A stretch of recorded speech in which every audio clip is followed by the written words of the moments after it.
I'm not sure they really felt comfortable doing, but they've gotten away with it, these countries. European Union has been brutal, brutal.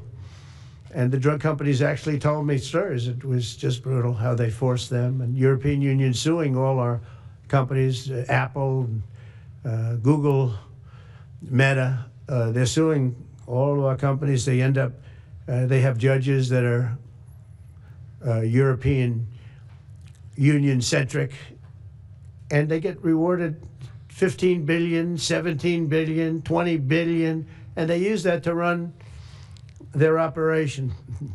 Not going to happen any longer, that I can tell you.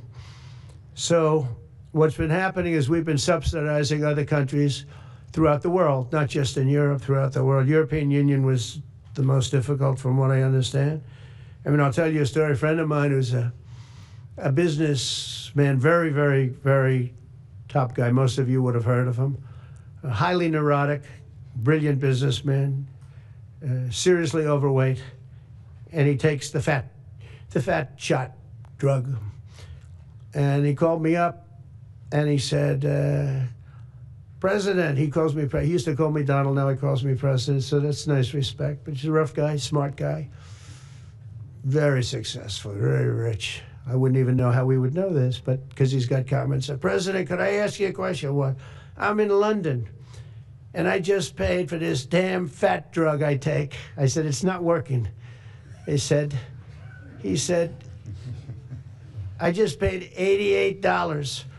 And in New York, I pay $1,300. What the hell is going on? He said, so I checked.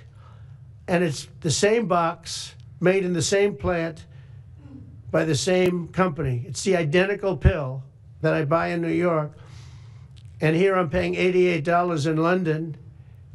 In New York, I'm paying $1,300. Now, this is a great businessman, but he's not familiar with this crazy situation that we have. But he was stunned. But it was just one of those stories. And I brought it up with the drug companies, represented by somebody who's very, very smart, good person too. And we argued about it for about half hour. And then finally he just said, because they can't justify it, he just said, look, you got me. You got me.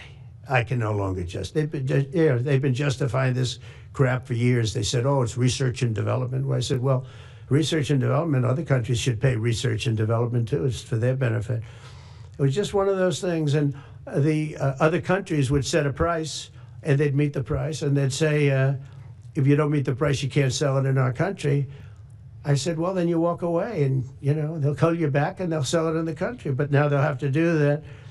So for the first time in many years, we'll slash the cost of prescription drugs, and we will bring fairness to America. Drug prices will come down by much more, really, if you think 59. If you think of a drug that is sometimes 10 times more expensive, it's much more than the 59%. It depends on the way you want to analyze it, but in one way you could analyze it that way. But between 59 and 80, and I guess even 90%.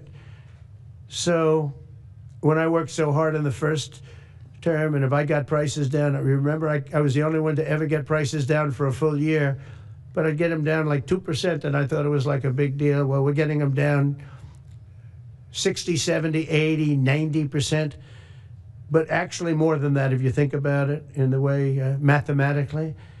And Pharma has to say, we're sorry, but we'll not be able to do this any longer to these countries that have been so tough. They've been very tough, nasty. It's trade. It's trade. And pharma is also very powerful. And the Democrats have protected pharma. This is the Democrats have protected pharma. These are the Democrats. And by the way, I just called the Speaker of the House, and I just called the leader, our leader in the Senate, John Thune, Mike Johnson.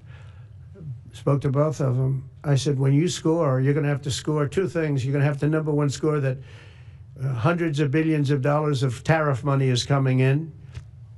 But even bigger than that, you're going to have to score that your cost for Medicaid and Medicare and just basically pharmaceuticals and drugs is going down at a level that nobody has ever seen before. It'll pay for the Golden Dome. I see the Golden Dome is there, see? That'll easily pay for the Golden Dome. And we'll have a lot of money left over.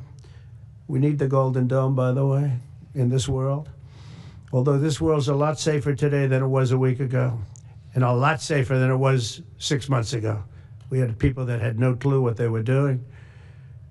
So today Americans spend 70% more for prescription drugs than we spent in the year 2000. Think of that. Our country has the highest drug prices anywhere in the world by sometimes a factor of 5, 6, 7, 8 times. It's not like they're slightly higher. They're 6, 7, 8 times. There are even cases of 10 times higher. So that you go 10 times more expensive for the same drug, that's big numbers. Even though the United States is home to only 4% of the world's population, pharmaceutical companies make more than 2/3 of their profits in America. So think of that. With 4% of the population, the pharmaceutical companies make most of their money, most of their profits from America. That's not a good thing. Now, I think, by the way, I have great respect for these companies and for the people that run them. I really do. And I think they did one of the greatest jobs in history for their company, convincing people for many years that this was a fair system. And nobody really understood why, but I figured it out. For years, pharmaceutical and drug companies have said that research and development costs were what they are, and for no reason whatsoever. They had to be borne by America alone. Not anymore, they don't. This means American patients were effectively subsidizing socialist healthcare systems in Germany, in all parts of the European Union. They were the toughest of all. They were nasty. And I see that. I see that with trade, too. European Union is in many ways nastier than China, okay? And we've just started with them. Oh, they'll come down a lot. You watch. We have all the cards. They treated us very unfairly. They sell us 13 million cars. We sell them none. They sell us their agricultural products. We sell them virtually none. They don't take our products. That gives us all the cards, and very unfair. So they're going to have to pay more for health care, and we're going to have to pay less. That's all it is. And believe it or not, because it's really the world we're talking about, not just the European Union, but because it's the world, the numbers are for the healthcare company not as bad as you would think. They'll make the same. I think the healthcare companies should make pretty much the same money. I really don't believe they should be affected very much, because it's just a redistribution of wealth. It's a redistribution where it could be the same top line, but it's going to be distributed differently. Europe's going to have to pay a little bit more. The rest of the world's going to have to pay a little bit more, and America's going to pay a lot less. Again, because it's a much smaller population than when you think of the whole world. So basically what we're doing is equalizing. There's a new word that I came up with, which I think is probably the best word. We're going to equalize, where we're all going to pay the same. We're going to pay what Europe's going to pay. We're going to all pay. Now, there may be some countries in dire need, and I would be willing to sacrifice that, and help them. But it's called most favored nation. We are going to pay the lowest price there is in the world. We will get whoever is paying the lowest price. That's the price that we're going to get. So remember that. So we're no longer paying 10 times more than another country. Whoever is paying the lowest price, we will look at that price and we will say that's the price we're going to pay. Most favored nations. That's what it is. One breast cancer drug costs Americans over $16,000 per bottle, but the same drug from the same factory, manufactured by the same company, is 1/6 that price in Australia and 1/10 that price in Sweden. 1/10 for the identical product. A common asthma drug costs almost $500 here in America, but costs less than $40 in the United Kingdom. So $40 in the United Kingdom, which is where this gentleman told me he paid a small amount for his shot. But think of that. So $40 versus $500 here. That's not even bad. There are much worse examples. And the weight loss drug, Ozempic, costs 10 times more in the United States than in the rest of the developed world. 10 times more. Why? Why? What did we do? Suckers. But we never had a president that had the courage to do this. And nobody knew the system like I do. I mean, I've gotten to know this system so well. And I don't think it's fair that it benefits Obamacare. Obamacare is a failure. It's not a good health care. It works. I made it work. I had an obligation to make it work, or an obligation to let it die. I chose that we had to make it work. I had to make it as good as possible. And I had a choice. I could have let it fail or make it as good as possible. As good as possible means it was still not very good, but it survived. And we did the right thing. But this makes everything work. And I don't want to have a bad form of healthcare work because of the fact I was able to cut drug prices by 80 or 90%. So we're going to maybe come up with something. I think this gives the Republicans a chance to actually do a healthcare that's much better than Obamacare and for less money, which if you guys would work on that along with Congress. But I do want to say that Democrats could have done this a long time ago. They have fought like hell for the drug companies, and they knew they were doing the wrong thing. And it's going to be very hard. I was just telling the leader and the speaker that it's going to be very hard for the Democrats to vote against the one big, beautiful deal. The greatest tax cuts in history, greatest everything, but now you have the big drug prices because that's going to be included. It makes that whole situation different from a scoring standpoint. I just told them, I called them up about this. I said, I'm going to do something that's going to be very monumental, and you're going to be scoring. You better tell your people that this is going to score really well. And then add hundreds of billions of dollars in tariffs to your list also. But as big as the tariffs are, this is something that really hits quickly. 5 years ago, I signed an executive order to confront this disaster, but only confront it in a minor way. It was a good confrontation, but never to this extent. And it took people a little while to understand a very complicated system.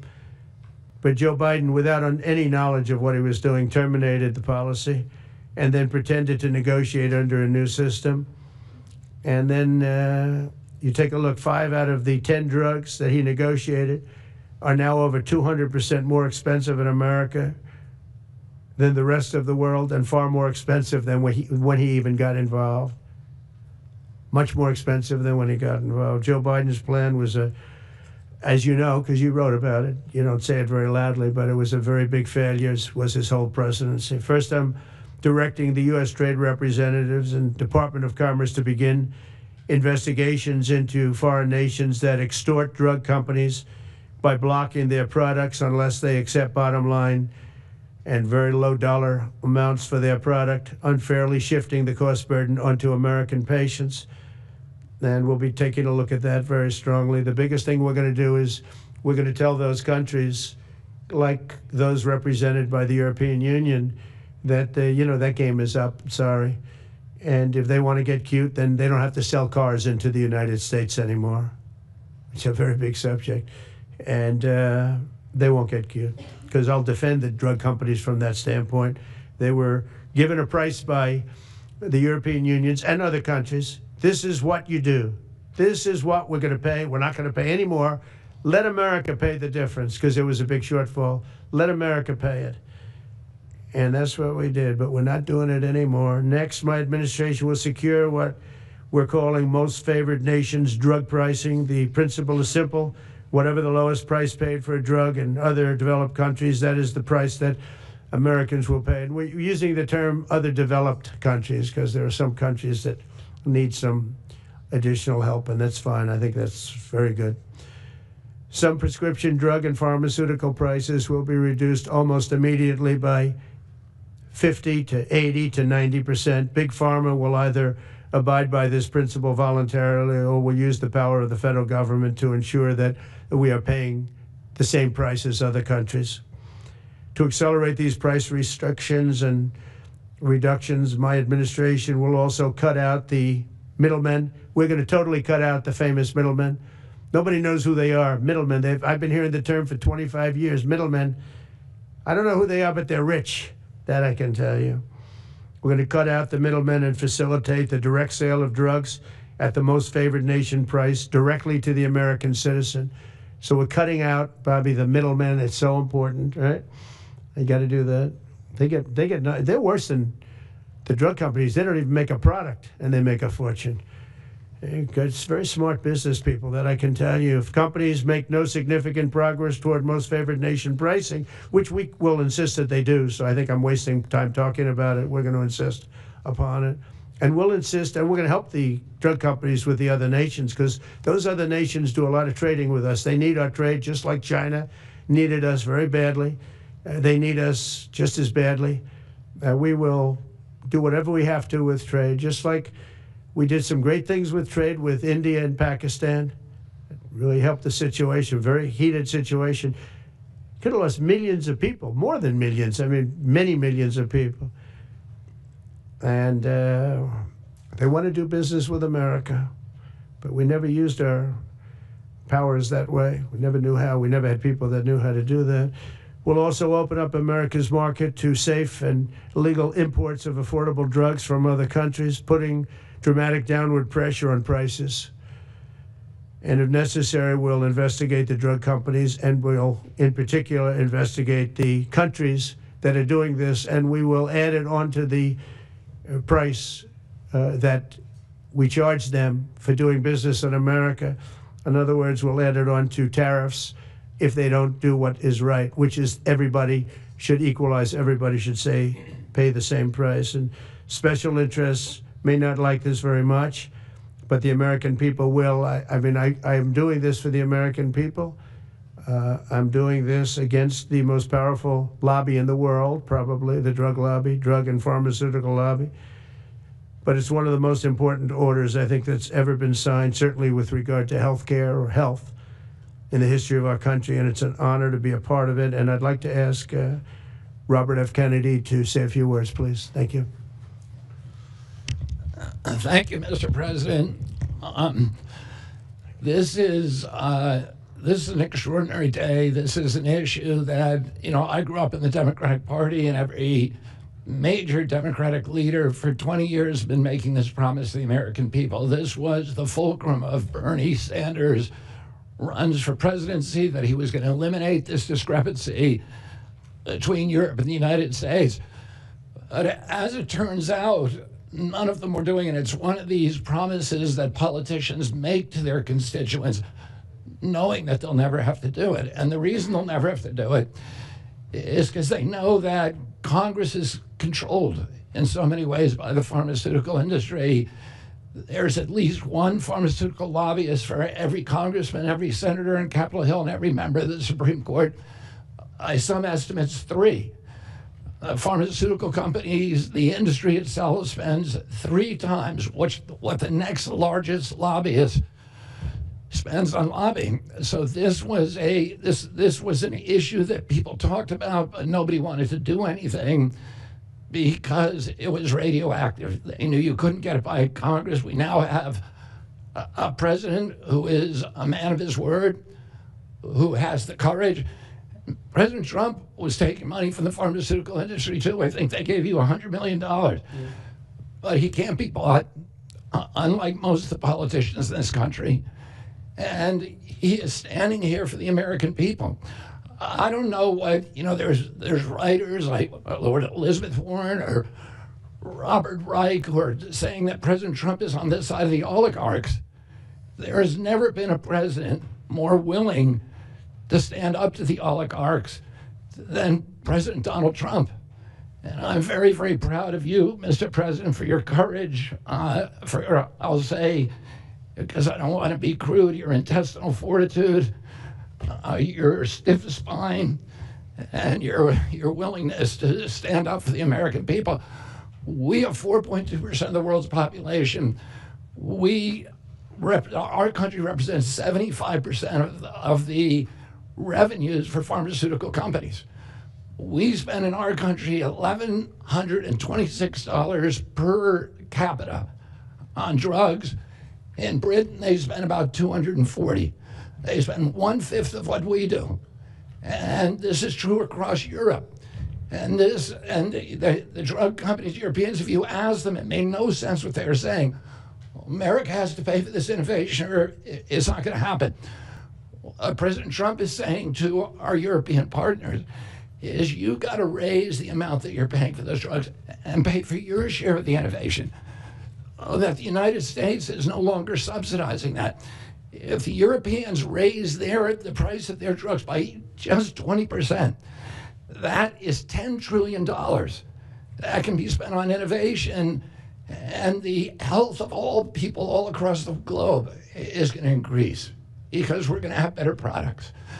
So I'm just so grateful to be here today. I never thought that this would happen in my lifetime.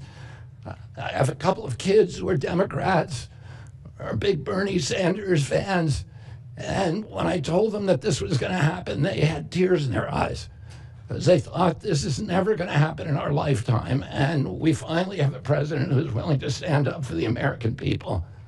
Thank you, and Dr. Oz. Thank you, Secretary Kennedy. This is the most powerful executive order on pharmacy pricing and healthcare ever in the history of our nation.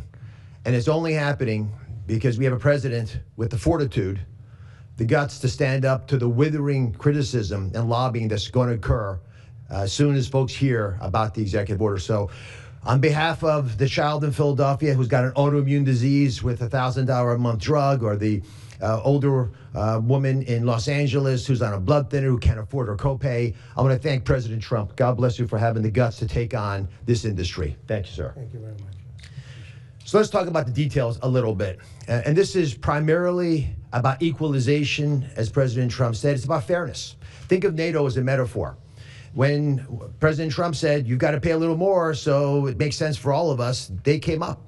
And the European countries contributed. The same thing we believe will happen in this situation. Most people who have thought about this process agree that it is patently unfair to tolerate the numbers that Secretary Kennedy and President Trump have reflected to you.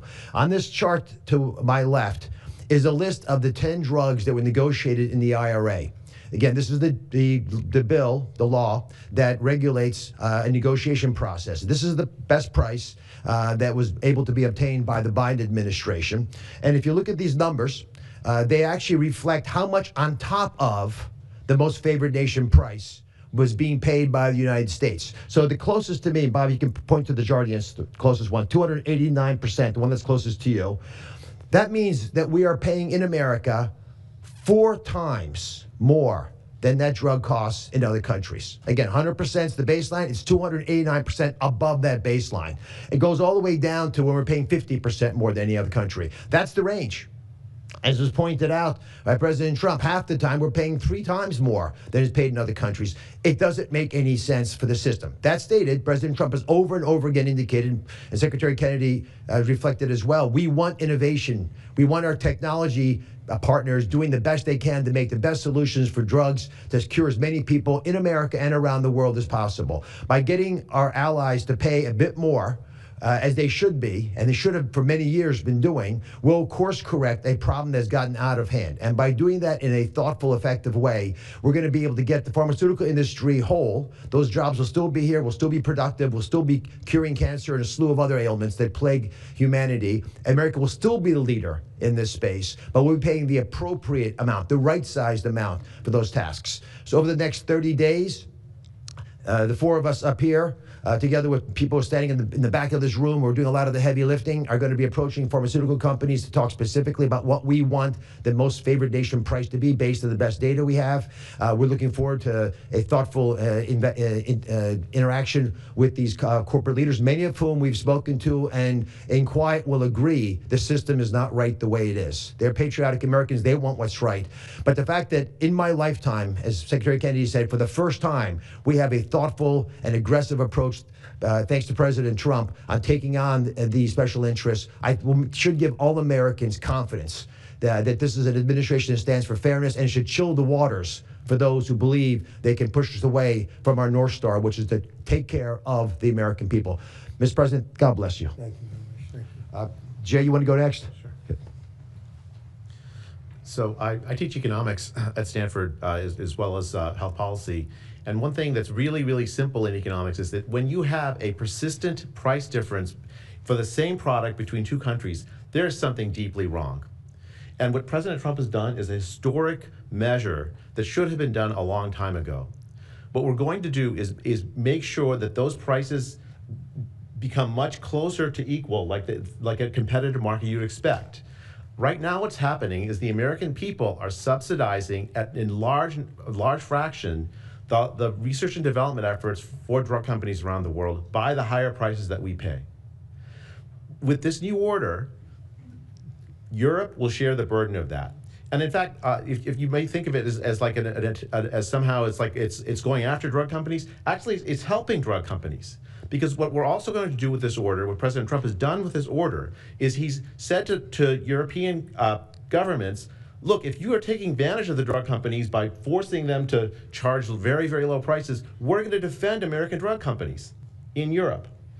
At the same time, we're standing up for the American consumer who's been paying far too high prices for far too long. I can go back decades to point to congressional reports after government report after government report of tremendously high drug prices, much higher than the rest of the world, and nothing has been done about it until this moment. And I'm really, really proud, President Trump, that you've done this. I'm really proud to be included in this and looking forward to the work ahead. Thank you, Jay. Great. All right. Thank you, Mr. President. On behalf of the many doctors I've talked to about this very issue, thank you for taking the bull by the horns. Presidents on both sides of the aisle have talked about this and floated it and said they've wanted to do it, so you've had the courage to do it. Thank you. I've been a surgical oncologist at Johns Hopkins for 22 years, and I have seen patients suffer. We didn't take an oath to heal patients and then watch their life get ruined financially with their home, mortgage, retirement, going down the drain with GoFundMe campaigns, raising money from church communities and synagogues and friends they haven't seen in 20 years to try to raise money for what? For a system where Americans have been getting ripped off by 10, 12, 15 times higher prices than we see in other countries. The fundamental problem in healthcare is that we've had non-competitive markets. We can do little things around the edges, or we can transform those markets to competitive markets, and that's what this executive order does today. Imagine buying a Ford for $175,000, a regular car, and then hearing that people in London are buying it for $10,000 every day, all day long. That is the craziness of this system. We're going to do everything we can at the FDA to support this executive order. It's transformative. Thank you, Mr. President. Thank you. Thank you very much. So thank you very much, everybody. It's I think it's a very important day. In many ways, you have, we'll start with the Houthis. We go to Pakistan and India. We go to what we did with China, the trade deal, and with UK. And by the way, many other deals are coming in very much. At a certain point, we'll just set the price because we know where we are. But we'll just set the price. But world trade is going to be terrific, and our country is going to be making a lot of money. Taxes are going to go down. Taxes are going to go down very, very substantially. But you look at all of the things that we've done, and now today I'm heading over. We'll see what we're going to do with respect to Iran. I think you have very good things happening there, too, by the way. I think can't have a nuclear weapon, but I think that they are talking intelligently. We're in the midst of talking to them, and they're right now acting very intelligent. We want Iran to be wealthy and wonderful and happy and great, but they can't have a nuclear weapon. It's very simple. And so I think they understand that I mean business, and I think they're being very reasonable thus far. And don't underestimate Thursday in Turkey. President Erdogan is going to be a great host. And we are doing some work with him having to do with Syria, too, by the way. We're going to have to make a decision on the sanctions, which we may very well relieve. We may take them off of Syria because we want to give them a fresh start. But President Erdogan's asked me about that. Many people have asked me about that because the way we have them sanctioned, it doesn't really give them much of a start. So we want to see if we can help them out. So we'll make that determination. But I think you're going to have maybe a good meeting. You have the potential for a good meeting, that a meeting wasn't going to take place. I insisted that that meeting take place. And it is taking place. And I think you may have a good result out of the Thursday meeting in Turkey between Russia and Ukraine. And I believe the two leaders were going to be there. I was thinking about flying over. I don't know where I'm going to be on Thursday. I've got so many meetings. But I was thinking about actually flying over there. There's a possibility of it, I guess, if I think things can happen. But we got to get it done. We got to save 5,000 lives a week. 5,000 lives is really more than that. It's worse than that. And when you see and you don't want to see it, but when you see the satellite photographs of the battlefield with arms and legs and heads all over the place, separated by 30 yards from bodies, doesn't make sense. Doesn't make sense. So we're working very hard to see if we can end that bloodbath. Okay, there shouldn't be too many questions. It's been covered pretty well. Mr. President, thank you for taking questions. Two quick ones for you. Starting on trade. If a longer-term deal is not reached with China at the end of these 90 days, can the American people expect those tariffs to go back up to 145%? No, but they would go up substantially higher. Okay, and then You know, at 145, you're really decoupling because nobody's going to buy. But they can go, they got very high because of additional tariffs I applied during the course because of fentanyl and other things. But no, but they'd go substantially higher. And then on Qatar, Mr. President, I think you will have a deal, however. You're confident that there will be a deal. On Qatar, has Qatar asked for anything in exchange for that $400 million luxury jumbo jet? And how can the American people be so sure that they will not in the future? Well, I think what happens with the plane is that, we're very disappointed that it's taking Boeing so long to build a new Air Force One. We have an Air Force One that's 40 years old. And if you take a look at that compared to the new plane of the equivalent, stature at the time, it's not even the same ballgame. You look at some of the Arab countries and the planes they have parked alongside of the United States of America plane. It's like from a different planet. And it's close to 40 years old, might be more than 40 years old now. And we, when I first came in, I signed an order to get it built. I took it over from the Obama administration. They had originally agreed. I got the price down much lower. And then when the election didn't exactly work out the way that it should have, a lot of work was not done on the plane because a lot of people didn't know. They made change orders that were so stupid, so ridiculous. And it ended up being a total mess, a real mess. And when I came back, I said, by the way, what's going on with the Boeings that are coming in? Well, sir, they're way behind. And they're way behind. They were way behind. Another mess that I inherited from Biden. And it's going to be a while before we get them. And I think Qatar, who we've helped them a lot over the years in terms of security and safety. I think they end very, very nicely, and I have a lot of respect for the leadership and for the leader, Qatar. And I think they knew about it because they buy Boeings. They buy a lot of Boeings, and they knew about it. And they said we would like to do something, and if we can get a 747 as a contribution to our Defense Department to use during a couple of years while they're building the other ones. I think that was a very nice gesture. Now, I could be a stupid person and say, oh, no, we don't want a free plane. We give free things out. We'll take one, too.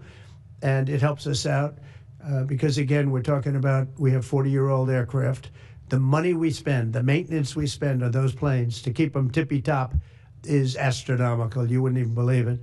So I think it's a great gesture from Qatar. I appreciate it very much. I would never be one to turn down that kind of an offer. I mean, I could be a stupid person and say, no, we don't want a free, very expensive airplane. But I thought it was a great gesture. And I think it was a gesture because of the fact that we have helped and continue to, we will continue to, all of those countries, Saudi Arabia, UAE, Qatar, and others, we keep them safe. If it wasn't for us, they probably wouldn't exist right now. And I think this was just a gesture of good faith. And I don't get it. Someday it'll be like Ronald Reagan. They decommission them. You know, they get to a certain age, they decommission them. It'll go to my library. They're talking about going to my library in years out. But I thought it was a great gesture. And it's something that was done by Ronald Reagan. They actually decommissioned the plane and he put it in his library. And it actually has made the library, I think, a Boeing 707. It's actually made the library more successful. So it was good. Do you plan to use the plane after you leave office? No, I don't. No, it would go directly to the library after I leave office. I wouldn't be using it. No. Mr. President, on the hostage, you said that the release of the American hostage, Eden Alexander, is a step in good faith to end this war. Do you expect any progress, or perhaps announcement on ceasefire during your trip to the Middle East? We hope that we're going to have other hostages released too, as you know. So when I met with the hostages 3 weeks ago that were there for quite a while, you remember the 10 people that came in, mostly young people. 1 or 2 were a little bit older. They were explaining the trials and tribulations. I mean, they went through hell. And I said, how many are there? They said 59. I said, that's a lot. I didn't realize, because we got a lot out. You know, we got a lot of hostages out, I think you will acknowledge. They said 59, but then they said, they followed that up by saying 59, of which 24 are living, the rest are dead.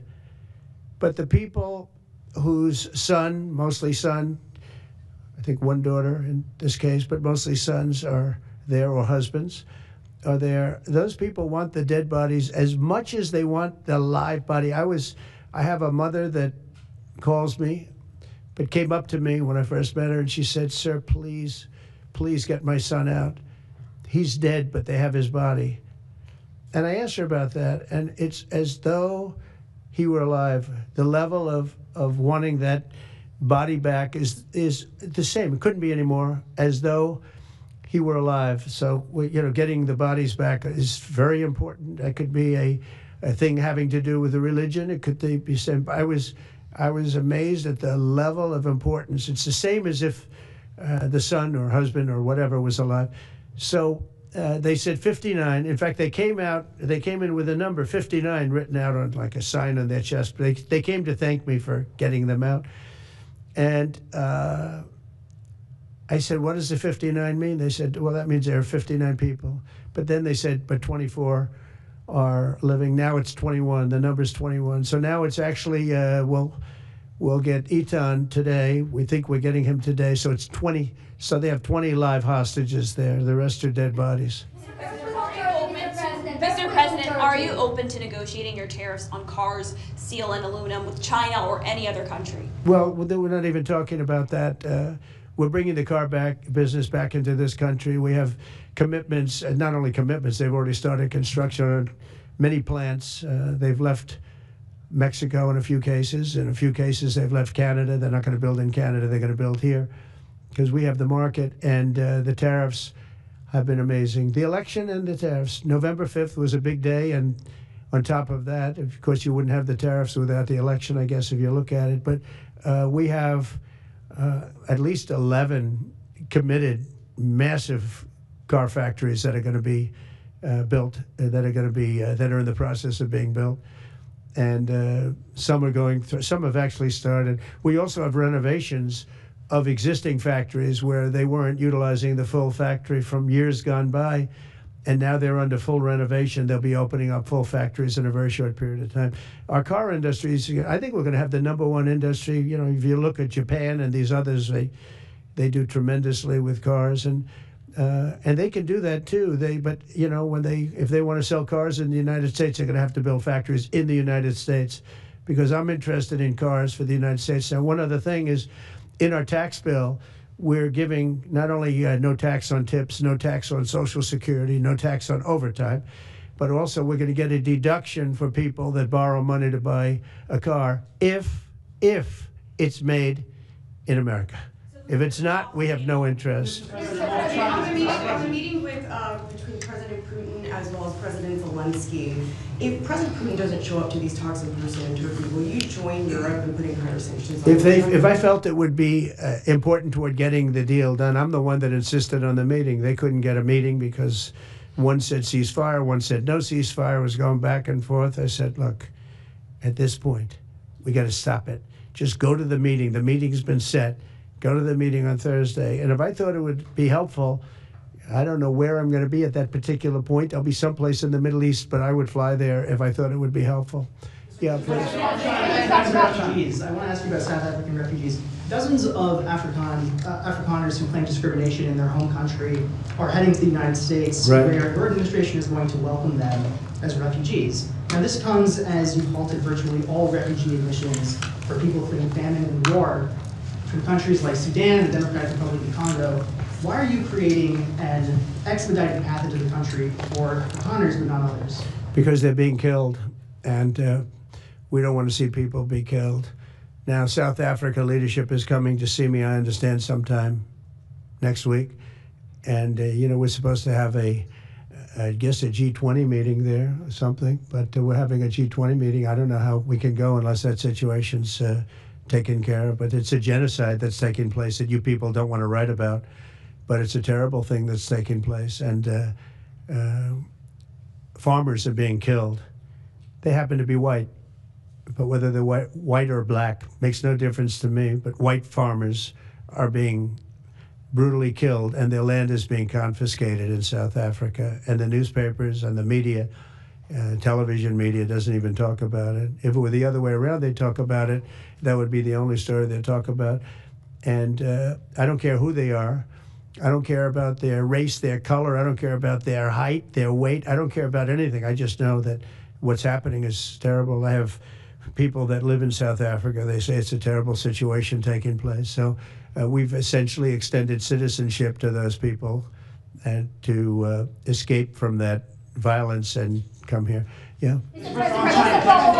Please. Mr. President, thank you. Are you letting China off the hook for these 90 days, and do you really believe that they will follow through with non-tariff barriers and remove those? Non-monetary tariffs, yeah. Yeah, I think they're going to follow through. I think they want it very badly. I think they want the deal very badly. Again, this doesn't include the steel tariffs that I put on a long time ago that Biden tried to get off, but he couldn't get them off because it was too much money.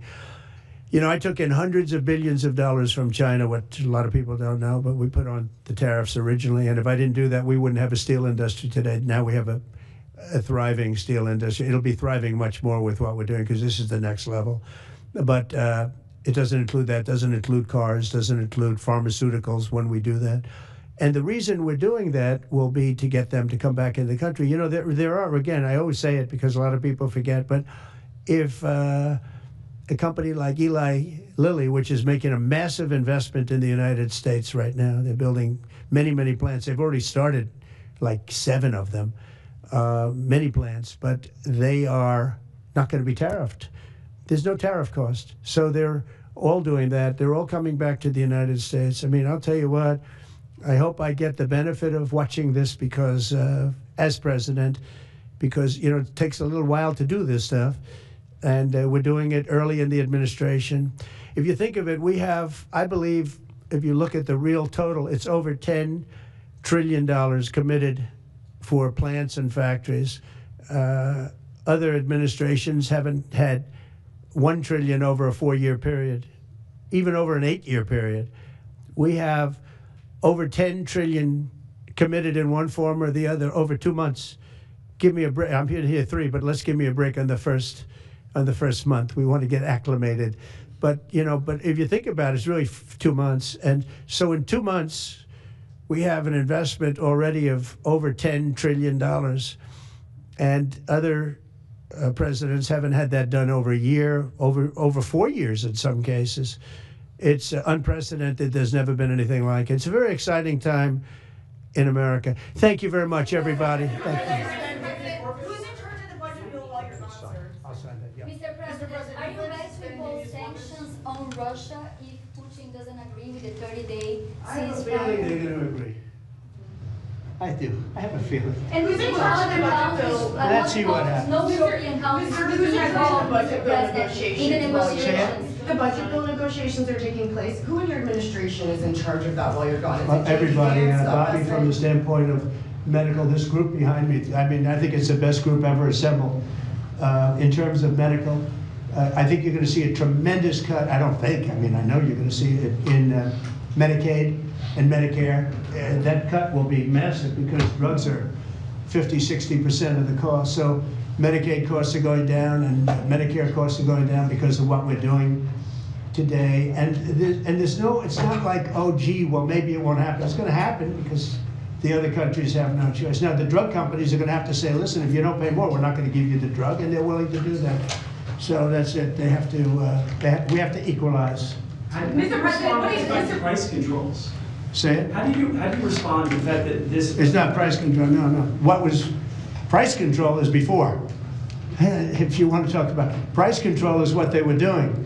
They were making us pay. They set a price, and they said, "Here's what we're going to pay, and anything else charge America." Because at that time they had a very stupid president, and it really went crazy during the last 4 years. And remember this, the Democrats are the ones that allowed this to happen. They were the ones that were the protector of this pricing system. And I think it's going to be very hard. You'll have to ask Democrats, are they going to vote against the one great, big, beautiful deal that's being negotiated now, tax cuts, etc. We're now on top of the tax cuts and regulation cuts, all the things. Now you're going to say that the price of your medicine is going down by 60, 70, 80%. You're going to vote against it? I think a lot of Democrats are going to be forced to do something that their leaders are going to beg them not to do, and that's vote for the bill. I don't see how they can vote against it. How can they vote against it when drug prices, drugs and pharmaceuticals are going to be down 70, 80%? It's going to be very interesting. Mr. President, what do you say to people who view that luxury jet as a personal gift to you? Why not leave it behind? You're ABC fake news, right? Why Because not? only ABC, well, a few of you would. Let me tell you, you should be embarrassed asking that question. They're giving us a free jet. I could say, no, no, no, don't give us, I want to pay you $1 billion or 400 million or whatever it is. Or I could say, thank you very much. You know, there was an old golfer named Sam Snead. Did you ever hear him? He won 82 tournaments. He was a great golfer. And he had a motto, when they give you a putt, you say, thank you very much. You pick up your ball and you walk to the next hole. A lot of people are stupid. They say, no, no, I insist on putting it. And then they putt it and they miss it. And their partner gets angry at them. You know what? Remember that, Sam Snead. When they give you a putt, you pick it up and you walk to the next hole and you say, thank you very much. Respectfully, sir, as a businessman, some people may look at this and say, have you ever been given a gift worth millions of dollars and then not received anything? It's not a gift to me, it's a gift to the Department of Defense. And you should know better, because you've been embarrassed enough, and so has your network. Your network is a disaster. ABC is a disaster. Here is the bill. Bobby, come on over here. Now you're talking about trillions and trillions.